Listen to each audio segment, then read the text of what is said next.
it's a bad experiment because it's after the fact, but there's a possibility that herpes keeps you young. If that. What a softball pitch that was. Yeah, I think herpes keeps you young. You hear that? Please go viral so people believe me. Yeah.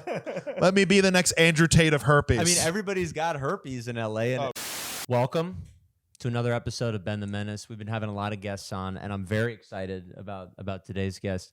He's a representative for OnlyFans. Fuck, I wish, dude. I actually never said your last name. Stoll? Yeah. Okay, Brad Stoll. Right. Great to have you here. We're in the Valley. We're wearing porn stuff. Yeah, dude, I'm really on the nose today. Yeah. Yeah. Well, what's going on? If you use this podcast, use my code Brad15. You don't have an OnlyFans. No, I don't. But I've definitely had people like, since I've shaved my head bald, they're like, "You can." It's time. You're gonna do it. You're gonna be like Johnny Sins Jr. I'm like, no, I'm not. Actually, no. There is a porn star I do look like it. It's not Johnny Sins. It's a guy that literally like looks like if Pitbull was just a muscly big dick. Like that's just what he is. Yeah, yeah. You know what I'm talking about? You've seen him. Vague. I'm sure I have. You've seen him. I haven't watched a lot of porn recently, but I'm sure I've seen. Have you been? Is he new? No, he's been around. Then I've definitely. But he's got like goatee, bald dude. If I was more, I think I look ethnically ambiguous if you don't know me. You do. But at the same time, he definitely is that. Okay. I think he might be Hispanic of some kind. Okay. And I'm not. But I was like, I would look like that if I was. You're Ashkenazi? Yes. 100%? Yeah. I'm. My grandfather's from Romania, and my other grandparents are from Russia. Nice. Yeah, I'm Russian Jew too. I can see it. Yeah. We got similar. You got the curls. 100%. You got some nice curls. They're gonna go at some point, but for now. And you're how old? 33. Dude, fuck you. You got great hair for a Jew. I appreciate it, man. Yeah, Jews lose their hair. Yeah. You think? Well, Jon Stewart has the best joke about that. What? Jews age like avocados. Oh, that's not true. You don't think so? No, we age like cottage cheese sometimes. No, it's bad. It's very bad. It's really bad. Oh, avocados actually, you know what? Like it hits late. I think the curdling, whereas like avocados just go brown immediately. Yeah. Like they have like maybe a lifespan of like 6 hours and then like it's over. Yes. That's our skin. The point is we don't age well. No, but I think that depending on what part of Europe you're from, you get good skin, and I think you get like my mom's 60. Looks great. My grandfather died at 91, and he looked amazing. Best skin. That's the one thing people come up to me and they go, "You have great skin." I go, "Are you going to murder me?" Because it's the weirdest compliment you can ever get ever. It's true, but it is true, and I don't know if that's a uniquely Jewish thing, but or balding. Well, and the skin. Oh, yeah. I mean, I've met a lot of Jews with bad skin, so I don't know. Yeah, they're out there. They're definitely there. Yeah, they represent us. Like the Ari Shafir Jews. I feel like most Jews I see look pasty and like old. Like I think old people when I think Jews. They hit 40 and it doesn't look good. They don't age well. And I feel like with the rare exception of like where you're from, like I feel like the Polish Jews to me are kind of like how I look at Irish people, where it's just like everyone just eventually becomes a potato at one point. Yeah. Just like Polish people love potatoes too. I just feel like it kind of correlates. The more you love starch, the more you become it. Gender becomes a little bit ambiguous at some point. Yeah. It's like a weird, you get like a feminine old man. Yeah, but I think with balding Jews, I feel like, again, I've met so many people who are in denial of it, where I'm just like, you got to let it go. Oh, yeah, I can think of a few. Oh, I know a lot of them. In the comedy scene, out of the comedy scene. Last podcast I was on, I sat in the first 5 minutes just ripping him about he should just shave his head. I've lost friends from doing things like that, so I think it's he appreciated it because he actually has shaved his head. It's the truth. Some people should just do that. They should. Or own the sides of the head or whatever you're gonna do. I'll put it this way. I wasn't fully like into this when I did it. It was a joke. It was like it wasn't a joke because I remember I had this really shitty comb over and I was walking to work and then like a gust of wind hit me and it wasn't even spring. I was just in a wind tunnel in New York City and literally I had this comb over and then it just went up and I just saw the top of my forehead and I looked into a window. It was just like the saddest reflection and I was just like, oh God, that's what it looks like. Yeah. I should probably, and then I just went on Facebook for my phone. I go, hey, if this gets 300 likes, I'll shave my head. It got like 600 likes in like an hour. And I was like, all right, well, the people are asking this. And I went live, went to a barbershop and had the guy properly give me a shave. My mom called me crying.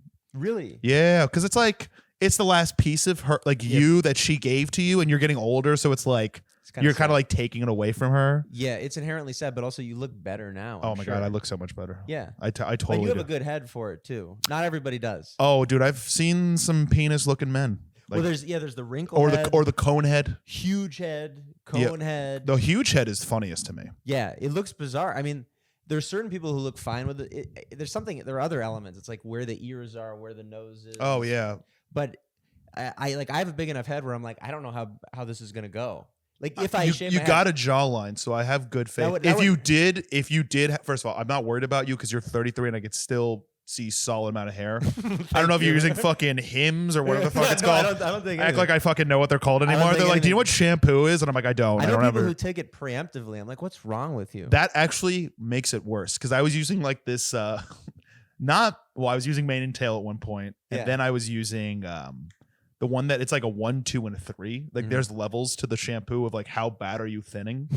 I think it just sped it up. I think it just made my hair and also you're not supposed to shampoo your hair every day. I heard that. Yeah, I've heard that. It will also you become reliant on whatever those things are. 100%. That's how it works, right? Yeah. I believe that you should definitely put on some kind of soap and body wash because I smell myself. It's not great after a day. Yeah, should be you're clean. Not supposed to shampoo every day. You shouldn't shampoo every day. And you definitely shouldn't become chemically dependent on Rogaine. That's no. not good. Yeah. Dude, because the second you stop using it, it's done. It falls right out, I heard. Yes, I've heard that too. I have a buddy who takes the pill, the Propecia pill, and he claims to not have any problems down there, which I think is a little ridiculous. I don't believe that. Because that was like the biggest scare of taking Propecia is like you will become you'll get ED to like the highest degree. Yeah, like your estrogen goes up or something. It's not good for you. If I grew tits and my dick didn't work, I'm not going to fucking take the pill. Yeah, and you're doing that all just so you have like a little bit of hair, not even a full head of hair. See, I feel like this is a fetish.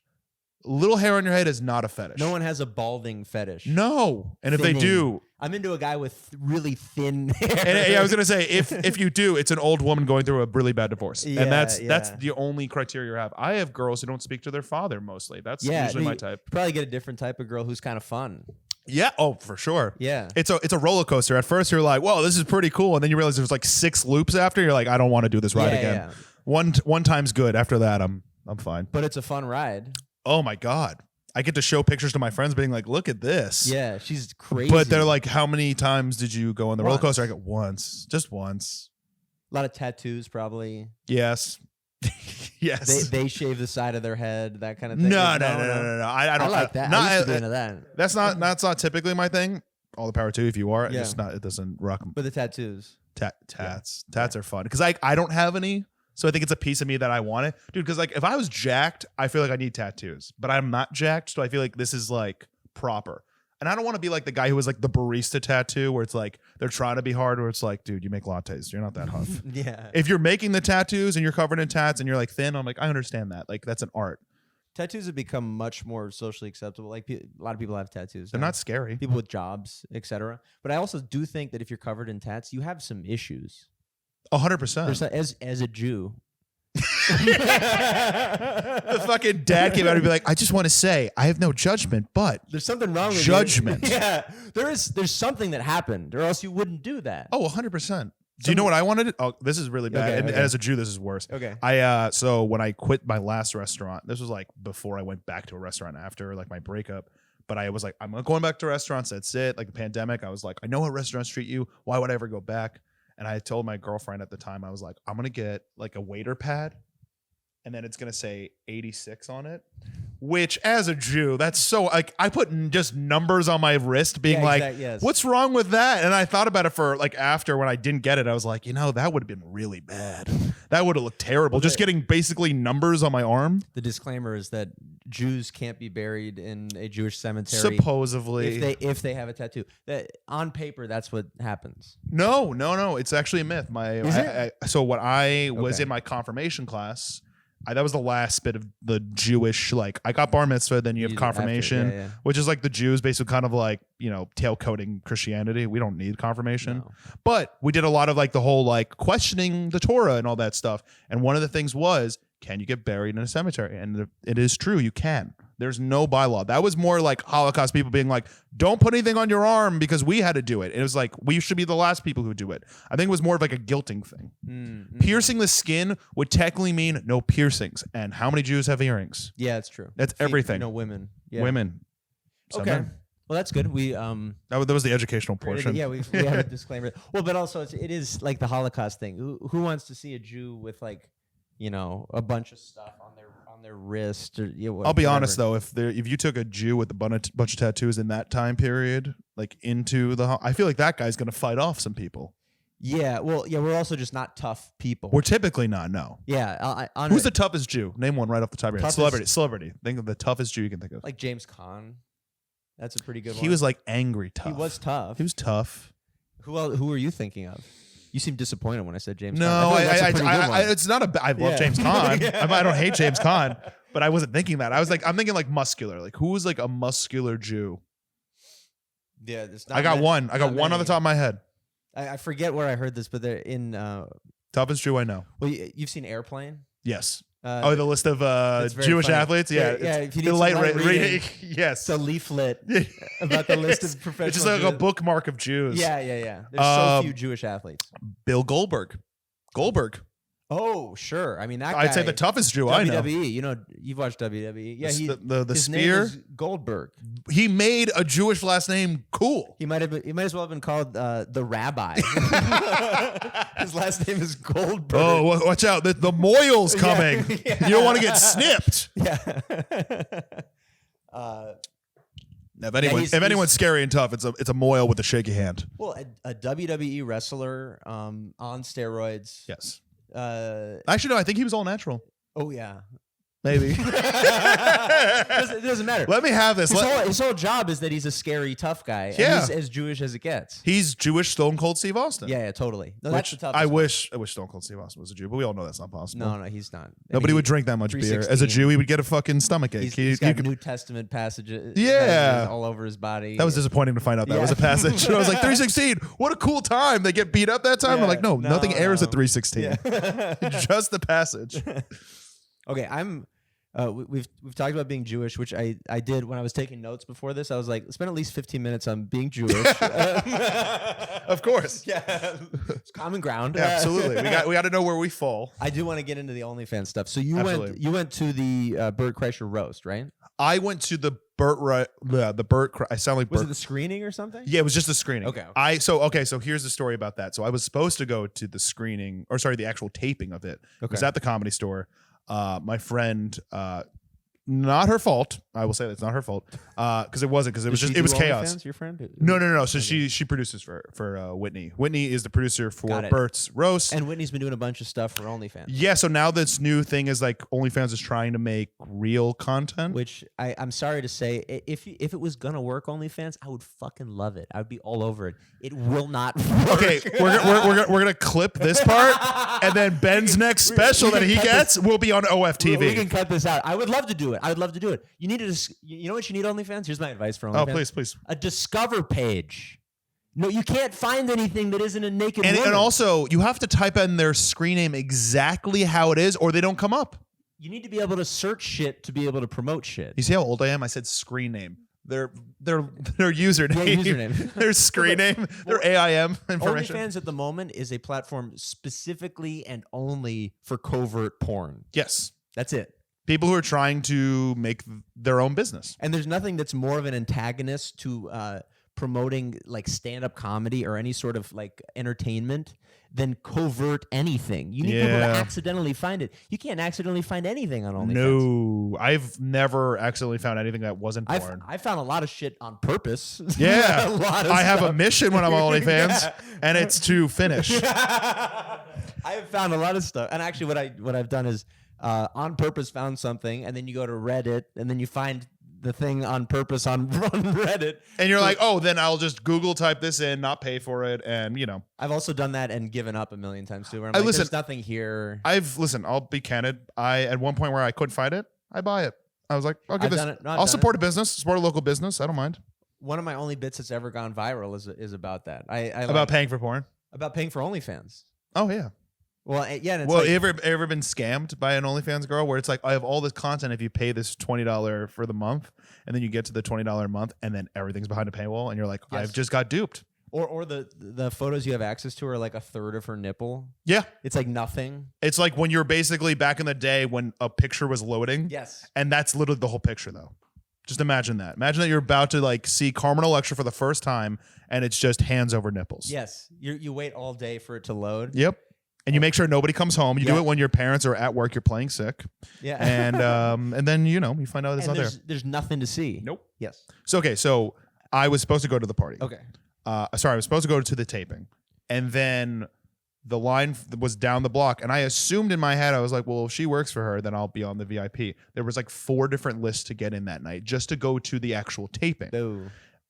Me and fans, I found out I was on the fan list, and which is fine. I was like 10th in line. Nobody got in. Really? It was all industry. It was all like comedian friends and just friends of friends, like that, like a very much an excluded list of people. And then I guess the fire marshal got called because it was like over capacity. Oh my God, even in the biggest room. So when was this? I want to say it was like before the end of the year. I want to say. Oh, really? Last year? Yeah, I want to say either like because I was still living with. I think I was still living with my buddy in Hollywood at the time, so it might have been around a little before September, if I'm gonna guess. Maybe it was like right at the end of September. I don't know. I just remember being very upset that I didn't get in. But then this was the best situation to not get into that night because I heard it was a nightmare. You couldn't move. Like my buddy ended up getting into one of the other ones because they did another version of it. So they did, I think it's Burt Kreischer, Jim Norton, and then there's like another person I'm blanking on. I think there's like 3 or 4. So she has a deal with them. So she's producing like 3 or 4 of them. Got it. So Burt's the first one that's coming out. My friend got into the last one. He told me, he goes, I barely got in. He's worked for her. So it was just like, it was chaos to get to in. So then my friend hits me up. She goes, hey, do you want to come to the Burt roast premiere? I go, how many lists are there to get in? And she goes, oh, no. Like you're in. I was like, oh yeah, I'll go. So I get one of my friends. She comes with me. I don't like going to Hollywood parties. It's not my thing. I know it's important, but it's just whatever. It's at like a really nice venue. I would like to get invited and then just not go. Just to say you didn't go. Yeah. Like, I could have gone. No. So it was at a very nice venue on Sunset, a very nice hotel, and we walk in. I'm someone I like to be on time. I typically do. Unlike not the guy behind the camera. I don't. I told him 2 p.m. today. 2 p.m. Well, he was LA early then. Yeah, I know. And I was like, it's almost 3. Where are you? He goes, but we're not recording yet. We're supposed to be here. I'm like, so you're supposed to be here early. The idea was early. He hasn't been waiting for an hour and 20 minutes. That'd be insane. To be fair, he was pretty much done by the time I walked in. No, we were good. We were fine. It worked out. I planned in advance for this. I thought it would be an hour behind schedule. It was an hour and 15 minutes behind schedule. I'm fine with it. I'm having a great time. Yeah. I'm not okay with it, but we'll keep going. So it was you're fucked and I love Kelvin, but it's starting to get crazy. I gotta admit that. Now let's move on. Wow. Now that dad yelled at his son in front of me, this is great. We get it. So I like being on time. So I walk in and there's only like the people who are setting the event up, the people who work there, and like me and my friend, and we meet the event planner. It's fucking like all these like everyone is a blue carpet with all the backdrop, like get your little step and repeat. There's a barrel of candy with ding dongs and Twinkies just to take. And then there's a merch booth and it's all OnlyFans stuff. And I go up to the girl, I go, oh, so like how much is everything here? She goes, oh no, this is all free. And I was like, all right, cool. Put it all in a bag. We're taking everything. I have I think over 12 different types of merch with just OnlyFans stuff. Hat, shirt, what else? Hat, shirt, socks, lighters. And it's the good lighters. I want the socks. So That's it's awesome. It's the cool lighters that where you can take it out and you can like roll a J with it. You know what I'm talking about? Yeah, sure. Those what else? There was an OnlyFans fan. It is a fan on the nose. That says, very on the nose. Beanie, these hats in 2 different colors, hoodies, shirts. That's sick. Dude. It's great quality. This is Canva. Like this is actually like a good t-shirt. This is not a cheap ass shirt. Nobody was going up to the booth. And then I was about to leave at the end of the taping. We went back down because they had like an after party where you can go. And it was open bar. And it was like good cocktails. It wasn't like, have a Jack and Coke. Or, here's some White Claws. No, I got like a fucking espresso martini for free. Wow. I had 2 of those. I was on a fucking another planet. I wasn't even drunk. I was just like fucking wired. And the people walking into this thing, again, like I go to like events like this sometimes, but like I've been to the point where it's like usually just influencers, and it's not that exciting. No, by events like this, do you mean porn events or No, just industry events. Okay. Like because porn has got to be different. No, and so I've never really been to a porn event. Okay. So it's an OnlyFans hosted event technically. So usually when I go to an event like this, it's a lot of influencers. I have friends in the social media space. Yeah, it's fine. Sure. It's whatever. I'm just used to them. Like now they're just like friendly and whatever. Yeah. When I walk in, so we're the first people there. So we start seeing people trickle in. And I see a few comedians that I recognize, like bigger ones that I'm not friends with, but just, recognize, and they're funny. And then all of a sudden... Any names? Anybody surprising? No, nobody was surprised. No one who like, oh my God. No, nothing like that. You didn't see like Eddie Murphy? No. Fucking no. The only fan. No. Okay, I'll say this. The highest caliber comedian that walked in, I would say, is Donnell Rawlings. That's pretty... Yeah, pretty and he was on the dais. Most of the dais showed up. The dais was like Trevor Walls hosted. Really? Yeah, he was great. We did a great job. Big J, Rachel Feinstein was there. She was on there. That's cool.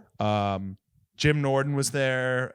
Donnell. So they roasted Jim, and Jim also was on the dais for. Yeah, but it was and Bert, I guess Bert was technically the biggest person that was there. Ways. Bert's huge now. Yeah. Like I would say he was the biggest guy there. I mean, because it was funny. They basically flew in all these New York comics to do this roast, and then they made a joke about how like Bert doesn't have any really good funny friends, that they had to fly in all these New York comics to be the people who roasted him, and it was brutal. It was so good. I can't wait to see it. It's really funny. I think it comes out next week. I guess April, whenever this comes out. I think it's like April 1st or April 4th, one or the other.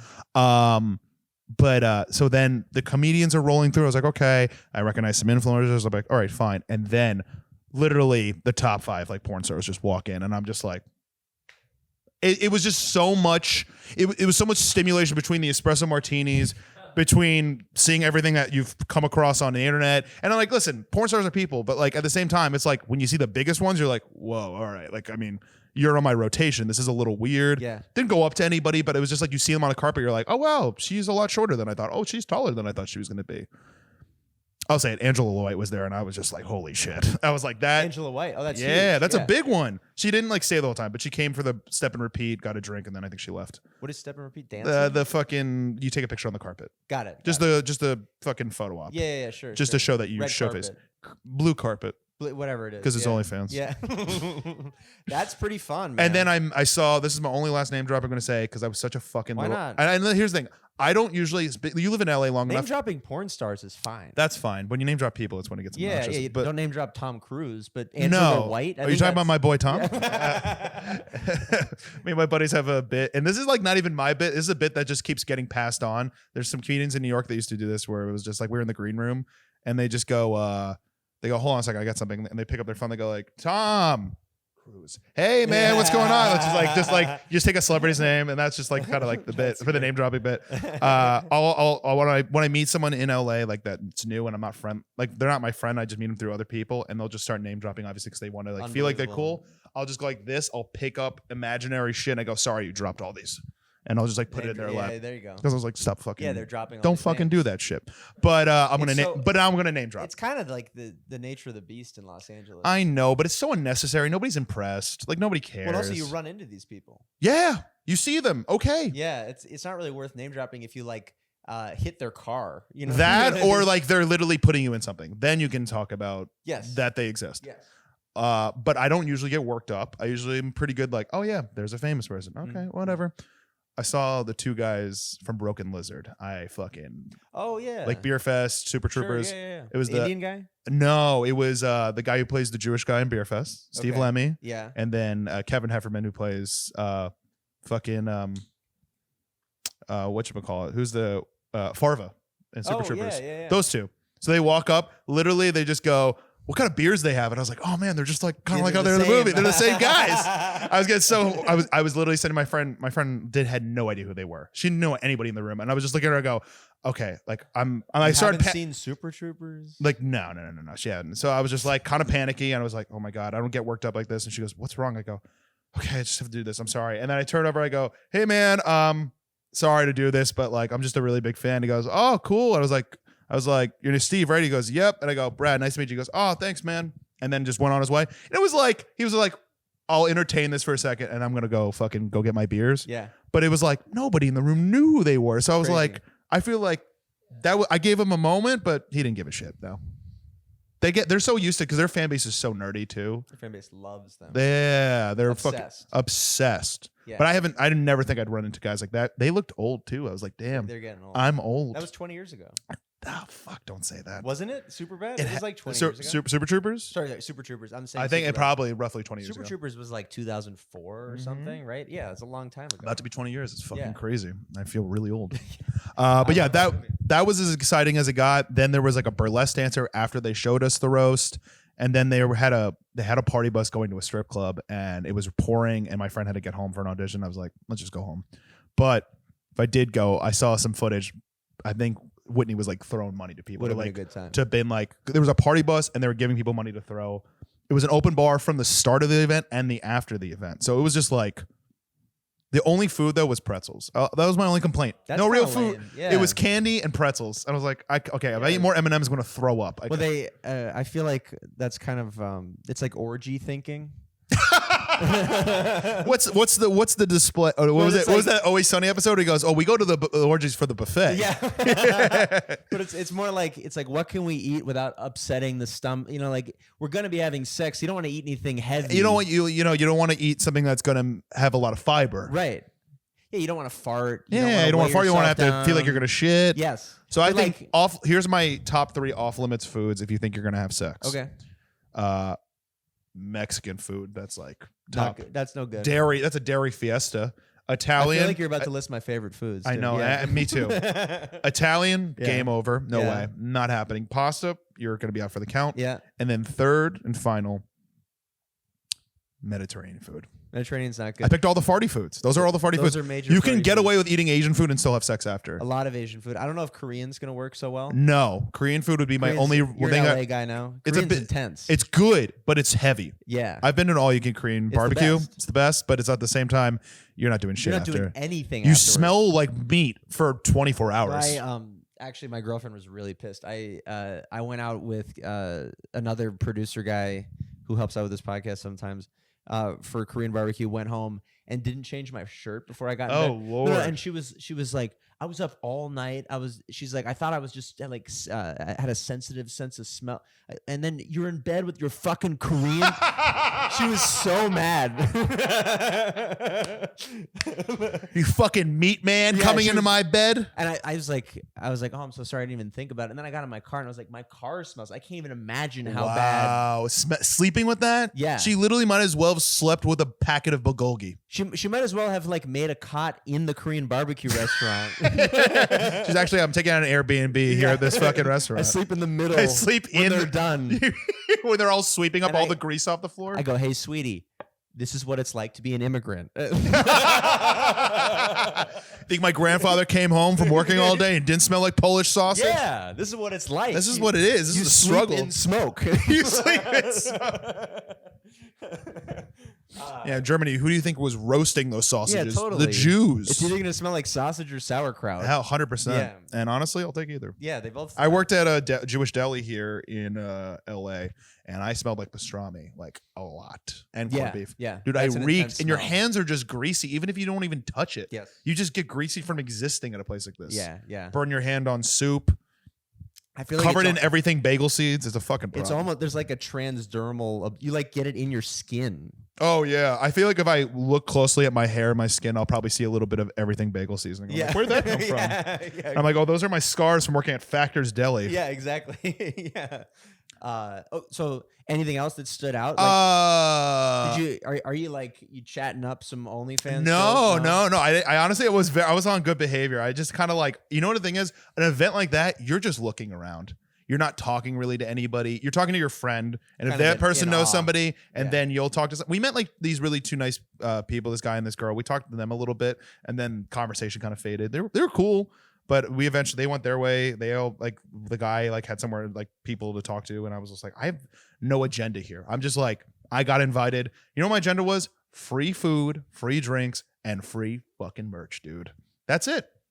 And then after that, I mean. I met the event planner. She was really sweet. I got her info because she plans all the celebrities' That's cool. events. So I was like, you know what? You never know. Why not? This is a very boring portion that I'm just like being like, hey, It's interesting. network. That's content. That's kind of why you went. No, I mean, level, like on right? some level, you're always going to a networking event to do that. It's But entertaining. I said this to that guy I was talking to, like the two people we met, and we were like just going on about our stories. And I go to him, I go, you know what?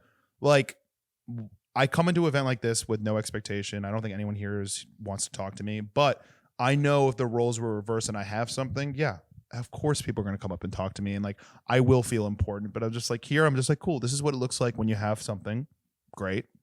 Taking note. I'll know how everyone is, and then I'll revisit this in the future when it happens. That's all. I think it's just like, it's more or less studying. You're doing like, I think you're doing a little bit of like research, being like, what's it like to have a little bit of fame? Oh, okay. You're getting pulled from left and right. Yeah. Everyone's talking about something that they're working on, or it's just that people are actually high caliber in that room. I was like, well, there's a lot of power in this room, but it's like anyone you talk to in this room, it's just going to be like a forced conversation that they don't even want to have. Unless someone goes, hey, meet my friend, Ben. Like that's how that starts. It's the only good way. It's the only way in a room like that, because if you know nobody, which I really didn't know anybody besides my friend and my friend who was helping put the event together, so she's got no time to talk. I'm just like, I'm just here to enjoy taking what I was seeing. But literally that photo like blew up. It was weird. I was like, none of my shit gets this much attention for a photo. And I was like, either they think me and my friend are dating, or they legitimately think I was part of this event for real. I think they think you're part of the event. Were you wearing this at the event? Did you put it on dude, right away? You should have done that. I wanted to, but I was wearing a turtleneck and a suit. I looked better than the shirt. Yeah, that's true. I was rocking that shit. But I feel like if you had the OnlyFans producer outfit on, oh my God, people would you're going to get some traffic. I think it would have been a better look, but at the same time, maybe I looked like a high, powerful porn executive. You don't know. That's true. Maybe just the hat would have been good, or the beanie. Dude, you know what's funny? Most people in that room were wearing trucker hats and denim jackets. The people who actually dressed in cocktail attire were like agents and managers. It was never anybody. There was no comedians that were really dressed that, but there was one comedian who was dressed like a vampire. I'm not going to say who, but he was dressed like a vampire. I don't know if that was just something he wanted to do, but he looked like a vampire. Yeah, that's a little weird. And there were some girls in some really nice gowns, but it was like, for the most part, everyone was dressing up like they went to an LA party, just casual. What is LA fancy? A bomber jacket and a black shirt with tight jeans. Yeah, what you're wearing right now. Where am I right now? Yeah. Yeah, LA I wore my fancy. nicest to this podcast. Well, LA fancy is like a clean t-shirt. Yeah, 100%. Yeah. A graphic tee with an ironic fucking old logo. LA doesn't give it. LA fancy is you're 43 and you dress like you're 23. Exactly. Yeah. Dude, so one time I went to No Vacancy with a friend. Don't go. But if you do get the chance. You went last weekend. Of course you did. Yeah, I mean, you look like you go to No Vacancy. For the first time, I don't believe you. Yeah. Well, were you busy at Davy Wayne's the week before? Yeah, exactly. Yeah. He went the week after. And then after that, I went to No Vacancy, and it's one of those places where they like point at you. They go, you come in. There's no line. It's just people gathered around a roped off area. Yep. You remember? It's very weird. But there was a guy standing next to me my friend knew of from that space, and he's literally in an all-white cowboy, like, you know how Justin Timberlake wore like the old denim back in the 90s with Britney Spears? Yeah. Now imagine that. It was just all white.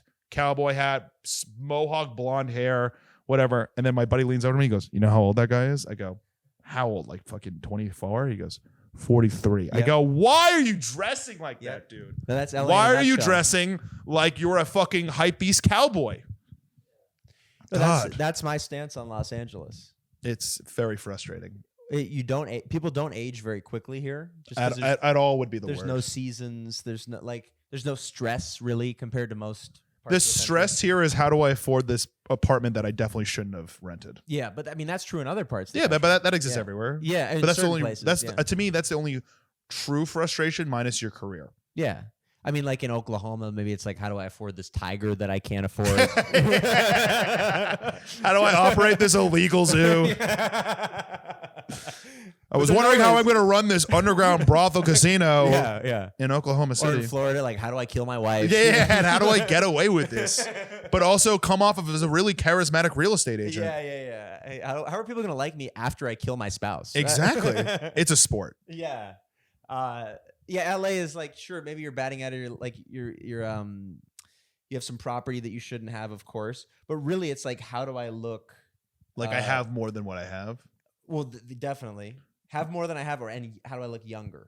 How do I look so I want to dress like Rob Dyrdek, I feel like every influencer are now dressing like that. Yeah. Because that's what I noticed. I literally was joking with my friend. I go, yeah, everyone's going to be wearing denim and trucker hats. And sure enough, 4 fucking influencers walk in denim and fucking trucker hats. And I'm like, is this fancy? Yep. What is this? Are you all getting married on a ranch? What is this? Sideways flat brim. Yep. And I miss that. I miss a good fucking new era fitted. How about that? What about that time? I feel like 50-year-olds are doing that now. Yeah, now it's not cool.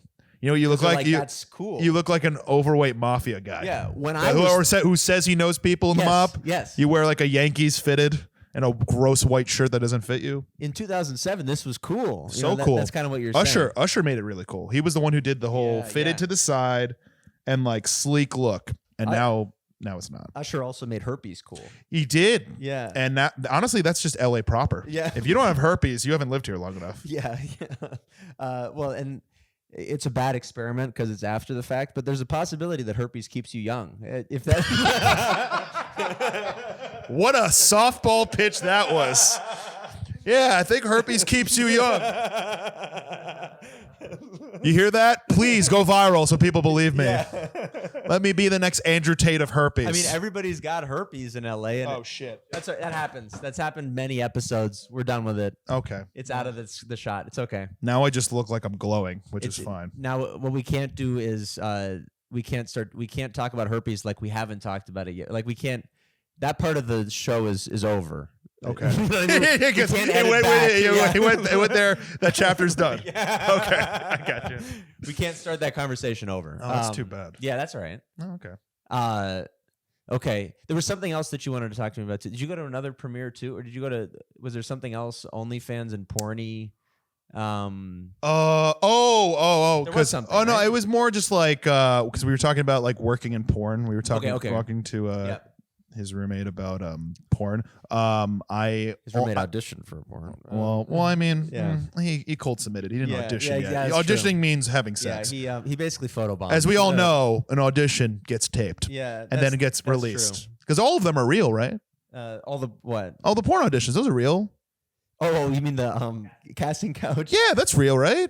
Yeah, those are real. It's not real? We had a porn. This feels like a casting couch. I was telling him how stiff this was. It almost feels like it's only made of cum. But we had Riley Reid on last week, and get out of here. Riley Nixon. Sorry, hopefully Riley Reid. That'd be awesome. I was just like, that was a huge leap. I was just like, why are we sitting on this couch? Yeah, the view should be screaming in. Her very first porn was like a legitimate casting couch. They just filmed. Wow. Craigslist. Wow. Fake casting couch. She didn't know what it was. So it's not 100%. But she went with it. And it wasn't casting anything. So it was like a ruse, a full ruse. Did she fuck the guy? Yeah. So was it a ruse then? No. When is it a ruse? The reason it's a ruse is she didn't get cast in anything. Yeah. Except for the casting couch that they filmed. Right. Yeah. My point is that's real. It is kind of real. Well, on that level, it's real. Yes, on the lowest Craigslist level. is real. Yes. When it's not, well, I mean, I heard a lot of times porn starts at Craigslist and then you can get gigs. That's what she did. A lot of I was interested in being like, how do you want to become a PA in porn? It's all word of mouth. Like they don't post about it anywhere.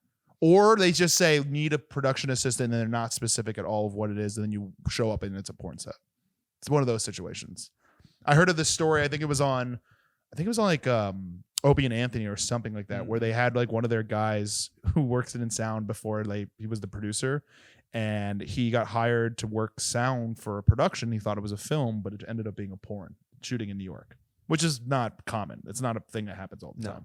It's Miami or here or somewhere weirdly in an alley in Europe. It's not happening in New York, though. No. And if it is, it's more or less going to be an OnlyFans thing where they're just like shooting content in an alley somewhere. I don't know. Right. Or in somebody's cab. I don't know. Those cabs aren't real? No. So I saw this posting that I think it was back in college, and they were looking for Bang Bro interns. And I grew up in South Florida. I was like, it shoots in Miami? Fuck yeah. And I applied. I didn't tell anybody. I told like a couple of my friends. I tell my parents. And I sent a resume and I said, hey, I live in South Florida. I would be interested. I gave like a little short synopsis of who I was, blah, blah, blah. Wrote, of course, big fan of your content, because why not? And then the guy responded, he goes, do you have a car? Can you get to Miami? Because that's where you need to be.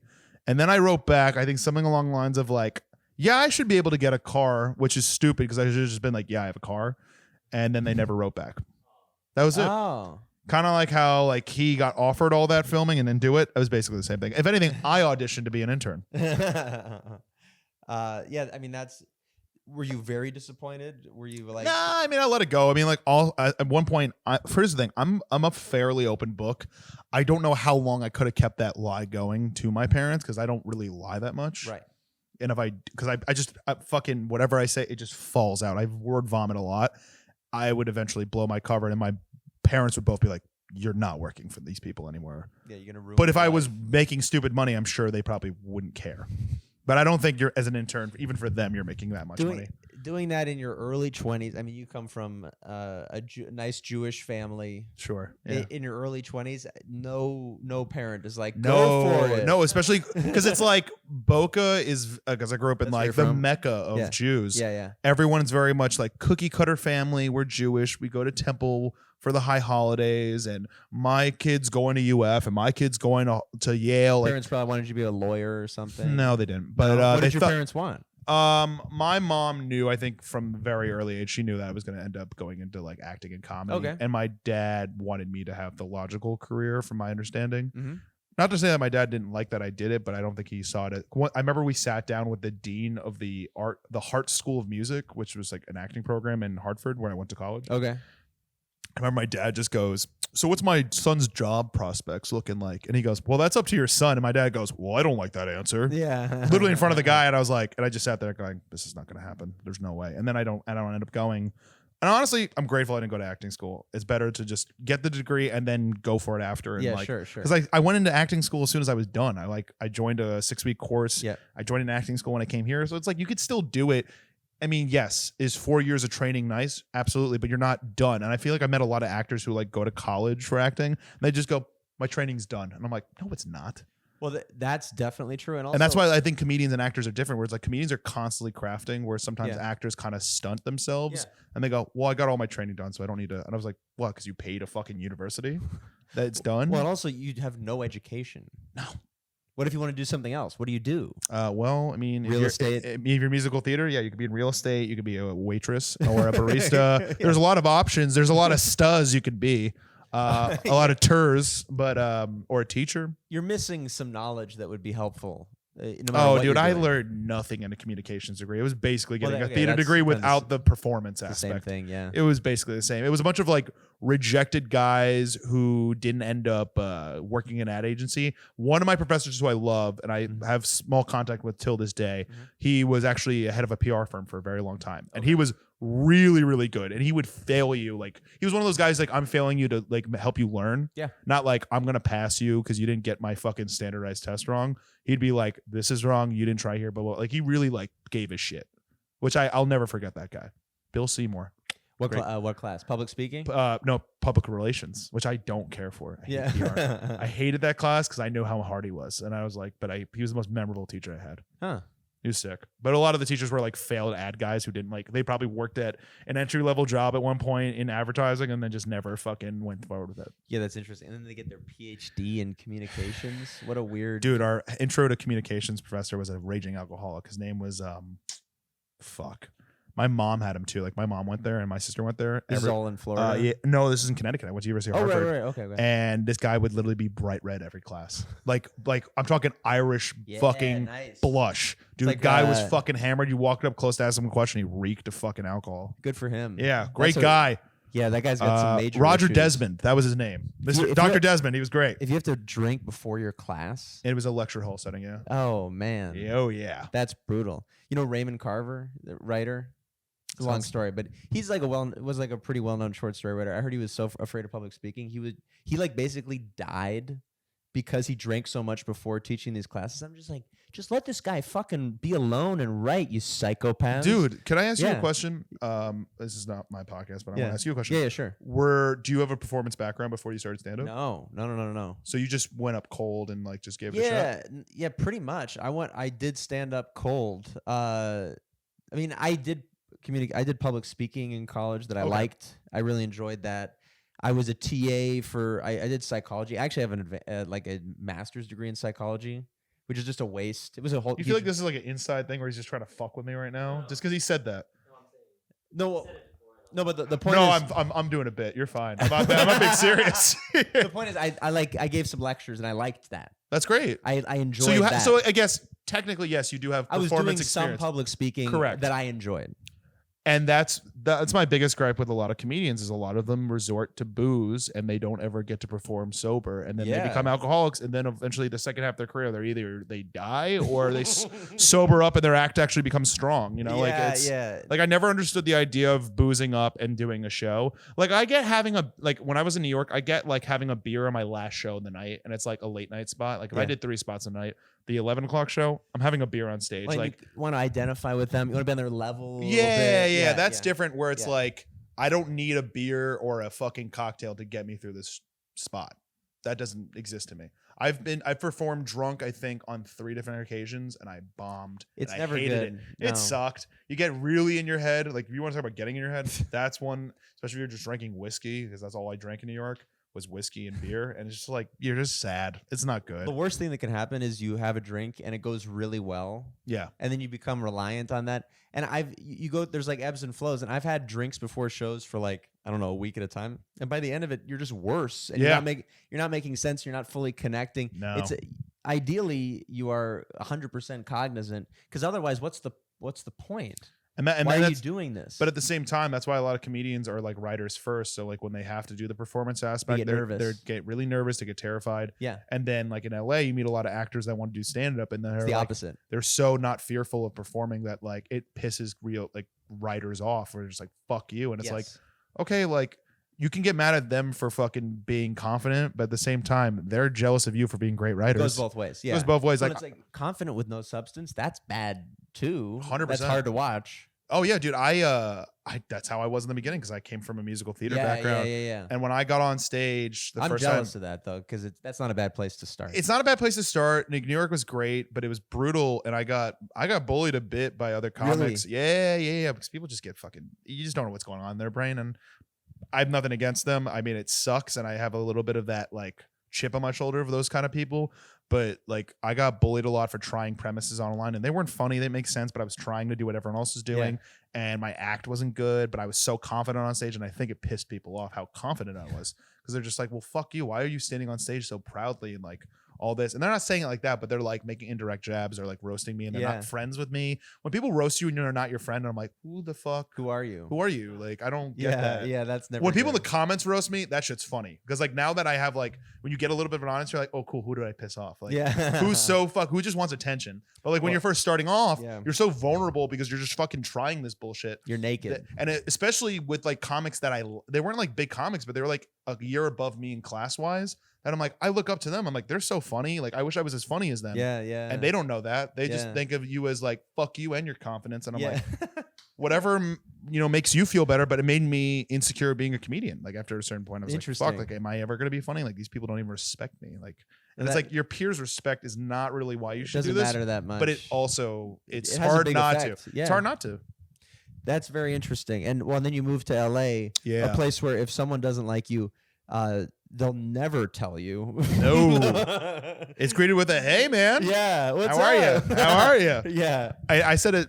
Someone said it the other day, like, because like I have my buddies who are like they're East Coast guys, and like we're all very just like we're just saying what we're saying, and we're upsetting each other all the time. Yeah, but everyone's getting upset all the time. It's hilarious. Everyone's just getting everyone's such a baby. It's great. That's funny. Honest and insecure at the same time. Oh yeah. And then I remember someone said at the table about me, they go, Brad. Oh no, this was actually when I was out drinking with friends. They go, yeah, if Brad's nice to you, it's not good. Like if he's roasting you, that's a good thing. And they're like, because the girl was like, I don't know if you like me. And I was like, no, I think you're really funny. Like you're making me laugh. Like you're good. She goes, I think you're like, she literally like could not tell. She was so in her head. Yeah. And I was just like, and then my buddy just goes, yeah, no, if Brad is making fun of you, that's a good thing. If he doesn't want to make fun of you, he'll just go, hey, nice to meet you. And then I leaned over to someone and I go, hey, great meeting you. It's just like I have nothing to say to you. It's a love language. If I want to be close with somebody, I will shit on you. I think because I want you to do it back to me. Yeah. No, that makes a lot of sense. It's a weird thing. Neg me is what I'm saying. Choke me out in the bed.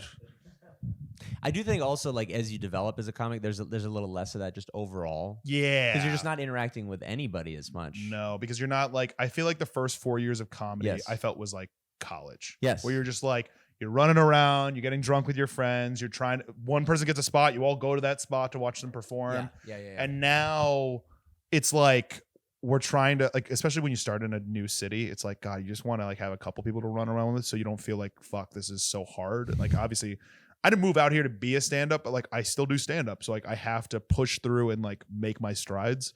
But it's harder to be motivated because you're like, well, then I have to drive there, park there. But you just start doing all the math and you're like, fuck, this is exhausting. What's the ultimate goal? What are you Oh, I just want to I want to act in movies and television and, you know, make my own films. I mean, I am making my own films, but like I want to be as my day job. I want that to just be my life. My dream is, and I know this is corny, but it's just work with my friends, make movies and films, and act like it's a playground. It's not. It's not real work, and it is real work. So you want to be Adam Sandler, basically? Yeah. Watching Mark Twain Awards definitely made me upset. It was just like, fuck, man, this guy really like made a world that like you dream of. Yeah, totally.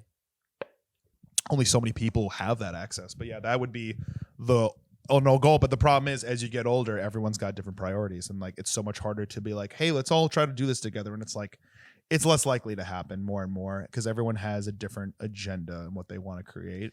I think the secret is money. It is, and it's not. I think it's also timing too, because I'll say this: like, if you have a lot of money and you can pay them a lot, they'll come do your thing. Sure, but also favors. No, I mean, I listen. My last short film that I wrote and acted in. We can't even pick sorry, up Kelvin. No, okay, that's fine. It's like he's not even here. Hey man, you're here to me. You're dead to me. My last short film was like $2,000 of my own money, and like the only person we ended up paying was the DP, and he did it for a very low rate because that's awesome. He was a friend of the director, so like he was just like, I'll do it for this. It's fine. Like I know you guys don't have money, and my director paid for it. I just paid for locations, food, all the production value, shit we needed. That's incredible. Our gore, because it was horror, so we had a blood specialist as well. So shit like that we got to pay for. And now like the next thing I'm doing, I'm trying to raise $20,000.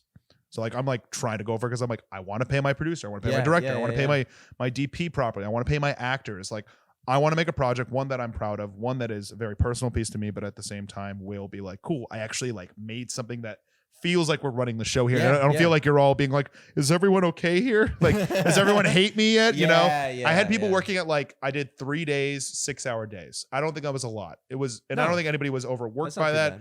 The only thing that sucked is we had to do one overnight shoot. But that was because we got a cheap location for that. You want to be able to pay people well enough so that you're not feeling guilty the whole time. Yeah. And that's the hardest part is like coming out of it being like, do people give a shit? And it's like, some will and some don't. And you just got to be okay with it. I've learned the hard way where it's just like people only care as much as they're going to care. Yeah. And you got to just be your biggest supporter. And I know that's, besides my mother, of course, you know, we're Jews. Our moms My mom's given up on me, but I get it. This goes out to your mom. Yeah. Stay by. She'll never you'll be very upset you did. Yeah. She'll never watch this. If she knew I was interviewing porn stars, she'd be like, why? What does that do? Where is that taking you? Why? Yeah. No, do you ever think about applying for a job and they're going to pull this up? Yeah, exactly. Those conversations. But no, it's too late for that, Mom. It's way too late. Oh, dude, if I saw that's why I've like given up on a corporate job. And I'm like, dude, all people need to do is look up a fucking Instagram video of me just making the worst jokes about food. And they're like, we're not putting this guy in a fucking office. I've been trying to apply for some remote jobs, and I'm like, I think that ship has sailed. Like, it's not going to happen. Where are you working now? I mean, I'm doing a bunch of things. I'm doing a lot. The funniest job I have right now is I'm writing essays for Korean kids to get into American universities. That's very, very niche, but also very it's necessary. A job. It's very lucrative, I think. They don't speak English, and they want to be engineers, and someone's got to write their fucking essays. So say I'm a Korean applying for this essay thing. How much are you charging? Well, here's the thing. I go through a company. Which is not great. They take a lot of money. But I can make like $1,000 a month, and it's not that much work. It's okay. It's not bad. It's like a side job. It's all right. They underpay me. I wish I could go directly through these Korean kids because I can make a fucking killing. Oh, I'm sure you could. They probably pay you. They're paying Stoll, whatever the fuck this place is called. Soul educate. Fuck you. No. And cut. They're paying them a lot of money. I know they are. Right. And then they're underpaying a lot of like unsuccessful American journalists. Wow, what a capitalistic society we live in. Yeah, exactly. Yeah. Jesus, that fucking sucks. Well, no, but it's it's a fine. side It's job. the nature of the beast. It's a side job. I'm doing that. I'm selling. I've talked about this on the podcast. I'm selling stuff at the farmer's market for this guy right now. What's some organic hummus? No. It's very funny. So he's a Jamaican guy who he does chicken and waffles. Okay. I'm all ears. Chicken and waffles is great. Fantastic. He does lavash wraps with the chicken. Ooh, They're good. But he does too many things. He also has vegan soups, which I don't understand. They're not hot. He's selling frozen soups to people. But what about the sandwiches and stuff? Well, he sells them all. It's all the sandwiches are of course hot. It's all he's making those things hot. He's selling these frozen soups so you can take them home and heat them up. No, I guess. that's too much. You're doing too many things. We're not done. We're not done. We're nowhere near done. The menu's already too much. Yeah. And it's all out on one like extended tables at the farmers market. Which one are we talking? 'Cause there's many farmers markets. Santa Clarita on Saturdays and Beverly Hills on Sunday. Jesus Christ! Like All right, nonsense. Very much nonsense. He does sweet potatoes and regular potatoes and beets that are chips. He makes them into chips. They're actually delicious. I'm sure, but it I'm doesn't getting fucking mad. doesn't How make many any items sense he with sells. any of this. He does lavash crisps, so you have to pull out this huge sheet that's going to break when you pull it out and Oh, hand that's it to kinda somebody. cool. I like Yeah, that. they're good. They taste good. I like those. Yeah, That's they delicious. taste. They're very good. But the point is, I think there's something else that I'm not thinking of. It's all from the same vendor. Everybody who ever has walked up to the stand goes, "Oh, it's all." I'm like, "Yes, it's all one." Or they go, I've been to the Cheesecake Factory. This is a lot. Yeah. But they start and they go, all the chicken and waffles, and then they start looking at the chips and they're like, "Oh, cool. You also do there's so much confusion as they walk down. Because they see line. like 3 tents. They go, all these tents are you? Yes. If they like it, I end up taking 3 separate orders and I'm writing down. I'm like scanning cards multiple times. It's a complete shit show. But that's another job. I used to do personal training. I do a little bit of that now. I'm just doing like 7 different things. I'm Jesus doing a lot of Christ. stuff. It's fine. No, I mean, you're making it work. Yeah, making it work.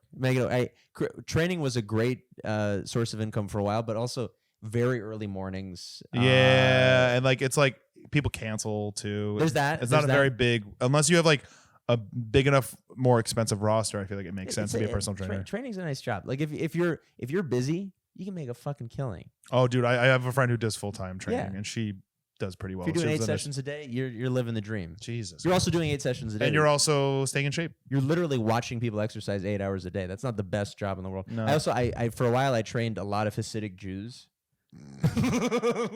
What were they doing? I literally trained a Holocaust survivor. Oh, that's cool. Yeah. And Yeah. it was cool. She had See, like, that's cool. I helped her rehab her knee and The stuff. Hasidic part, I kind of just, the thing is, what people don't realize about Jews, we don't care for that community. Like that's like the part where like Hasids are bizarre. we don't talk about them. They have too many documentary how shitty they are that I'm like, I don't associate with that. Yes. I will stand on the mountain. I don't give a shit. Hasidic Jews. They're tough to deal with. I worked in I was a fake haggling. I was a fake real everything. estate agent for a while. Okay. Not a while, for How 2 does months. that work? Fake real estate. So I worked for this company in Brooklyn. They were the startup. They don't exist anymore. They're Okay. basically they're like, hey, you don't need your broker's license, but we're under a branch together. Yeah. Which I was like, what? And they're like, yeah, no, it's totally legal. We're like, okay. And then you basically would get roommates to basically agree with all good credit scores to sign a lease. Did that for 2 months. I was promised a life of amazing treatment, tons of money. Ended up being $80 per head after taxes, and I get paid $400 a week. And I basically would just making $400 a week and going into debt for how much coffee I would drink during the week and just fail. And then we would deal with Hasidic landlords who would be like, I'm not letting you sign this. These people don't have good credit. And it's like, nobody has good credit. We're in New York City. Everyone is just getting out of college who wants an apartment. Unless they're from out of the country with no credit score, those are your best options. And then you're like, yeah, you can have this apartment as long as you put 6 times the security deposit down. You're like, Nobody this is has impossible. that kind of money. Yeah. Unless they're literally from out of the country. And that was it. It was just, dude, it was 2 months. I remember I tell this on stage, but it's funny. It's my boss. Loved this guy. He's great at what he did. And I think he does it now full time. He's just a real estate agent. But I remember he took me on like a fake showing. That's how you do it. He would like try to show you how to show. So that was like your training. He'd bring me to an apartment, sell me on the apartment. And after he was done, he literally goes, and he's Australian too. So this is the best part. He just goes, I used to bring chicks back here and fuck them right over the counter after I get them to sign on the line. And I go, is this gonna be my life? Am I gonna like fuck the hottest chicks in the world, make shit tons of money in real estate? No, I went broke in 2 months and went right back to the restaurants. So that's the reality of working in a company like that. But yeah, I did that, and I worked with a lot of Hasidic landlords, and they were not pleasant to deal with. No, not great. No, but they have a lot of properties. They own basically all of Brooklyn now. You can do the math. But no, I think there was something I wanted to say about. Oh my God. Yeah, whatever. Oh no, sorry. Go for it. No, I was gonna say we were. No, you're fine. Okay, we're gonna finish with a little segment that I like to call "Ben Changed My Life." My other producer Chris promises that he's gonna put a little banner down here. I sent it to him. It says "Ben Changed My Life." It's actually in the Pornhub. It's like orange and black. Love that. Yeah, Ben Changed My Life. Great brand. And there's a song that my best friend did for it, where he's like doing a falsetto. I'm not gonna sing. Riley Nixon thought I was singing. I'm like, I would never sing and record. Is it playing right now? It should be playing right. Actually, it'd be amazing if it was playing right now. As we're trying to talk over it. As we're talking over it. And generally, we have a question. Kelvin, do you have anything that comes up? Kelvin usually asks like dating questions. Oh, please. Yeah. And that's usually how we wrap up. You got something? Okay, Kelvin's gonna think for a second. You can even say one you've said before. I don't mind. Yeah, that'd be fine if you recycle something or if it's related to something that you've said before. There we go. Bam. Yeah. And he's like, "What if I fuck this chick? What? Do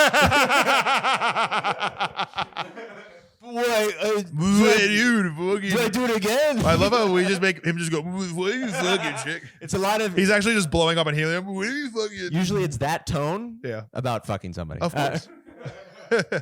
I couldn't tell with the graffiti on his hoodie. And his really cool sweatpants. God damn it. Just.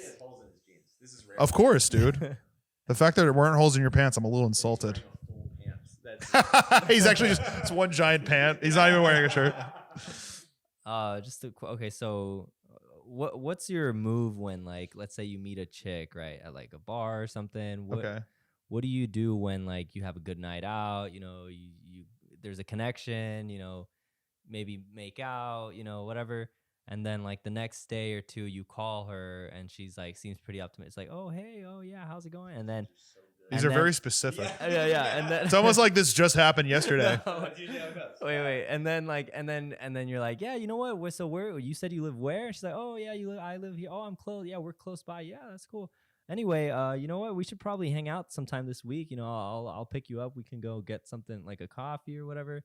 Like, she's like, okay, God, I hope this girl watches this, because this is literally just where's the question? No, this is the question. She's like, yeah, okay, I like that. Yeah, okay, I'll text you.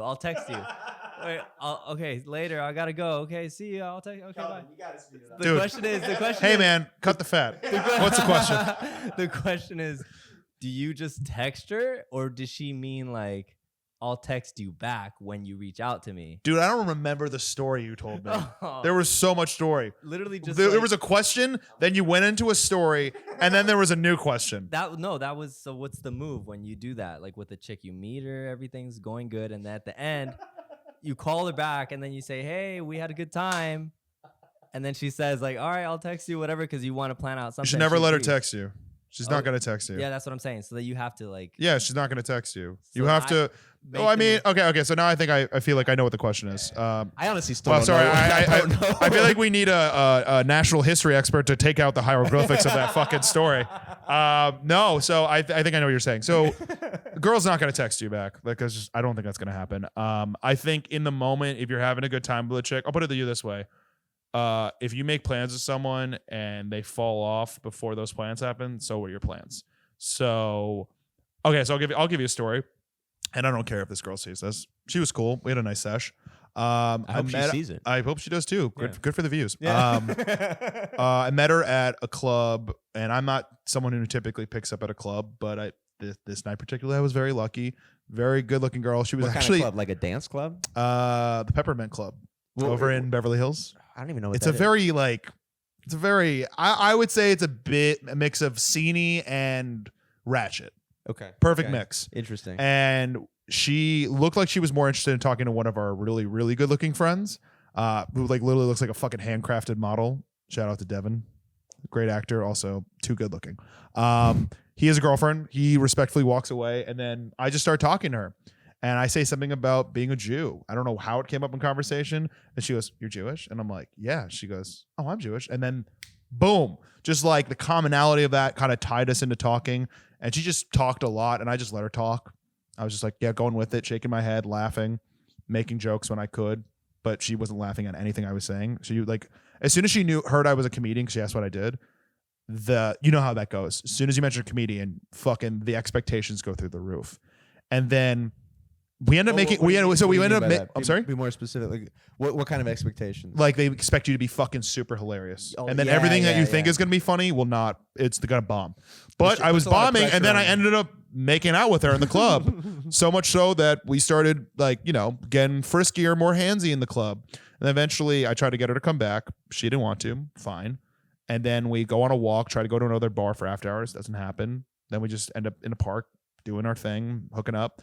She goes her way, I go my way, get her number, whatever. Text a little bit the next day and try to make plans to have her come out like the following weekend and, you know, initiate it. And then it was my birthday week. So like Thursday was like, hey, you know, if you want to come, you're more than welcome to. No pressure. It is a birthday, but Saturday we're doing this. You should come. And then she goes, I don't think I'm going to be able to make Friday, blah, blah, blah. It's a crazy weekend. I was like, okay, cool. Like, let me know if you want to make Saturday. She's like, yeah, I'll let you know. And then just didn't let me know. And then that was it. And you kind of just have to like take the L.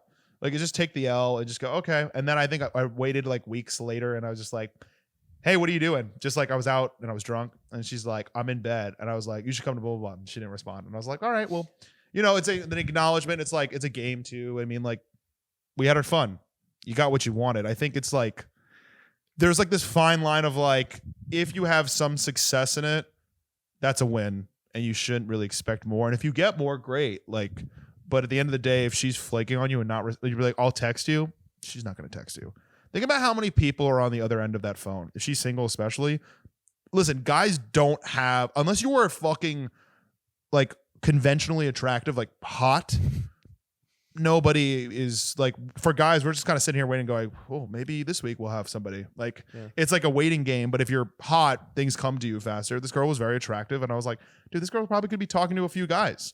Same in your situation. She's probably talking to a couple guys. And if she's like, I'll text you, that means maybe all of them fell out of, and then you fall back in line.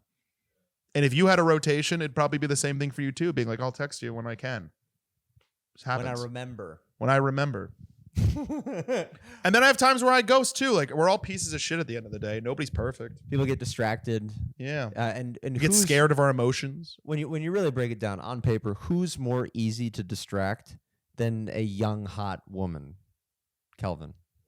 Think of her right now. Think about what she's doing. She's probably like, what? You know. And then someone gives her attention. They're like, who's Kelvin? Yeah, she doesn't know. Yeah, she's like, you mean the temperature? You've got to reach out to her. Yeah.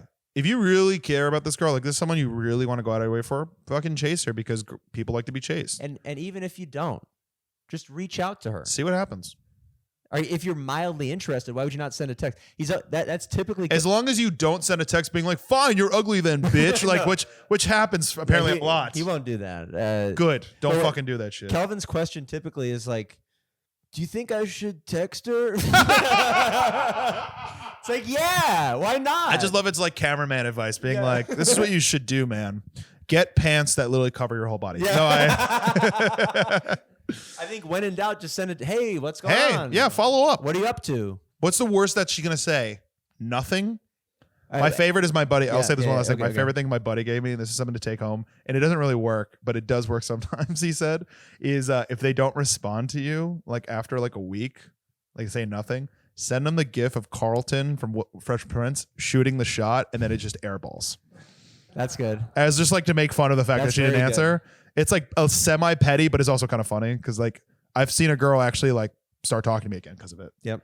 No, as long as the pettiness is subtle, I think it's actually it's just funny. Like you're just making fun of the situation. Yeah. It's like I'm not mad. I was like, it's annoying, but true. Who cares? Like you owe me nothing. I owe you nothing. Like I get it. Yeah. Or you could just say wrong number. That's usually go-to. Yeah. All right. This was fun. I got to go to another job. I got to go cater after this. Yeah. Yeah, and I got to... In the Palisades. I got to do some auditions. Oh, there you go. Yeah. Nice. Yeah. We all got stuff to do. Kelvin's got to text some women. Yeah. It's a whole day's event, I think. Yeah.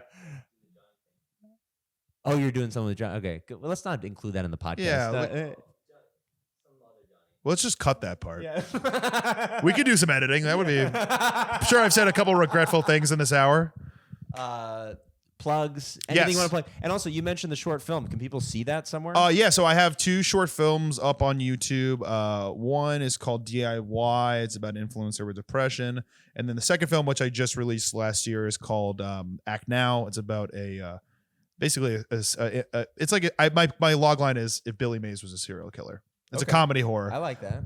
Excuse me. And currently I'm in pre-production for another short, which is about past relationships I've had. Okay. It is not a comedy. It is a drama. Cool. And we're, as soon as I do have a link, I'll be doing crowdsourcing for that. We're on the road to raise $20,000 to make it happen. Plans are to shoot it, I think, in May, going into the summer.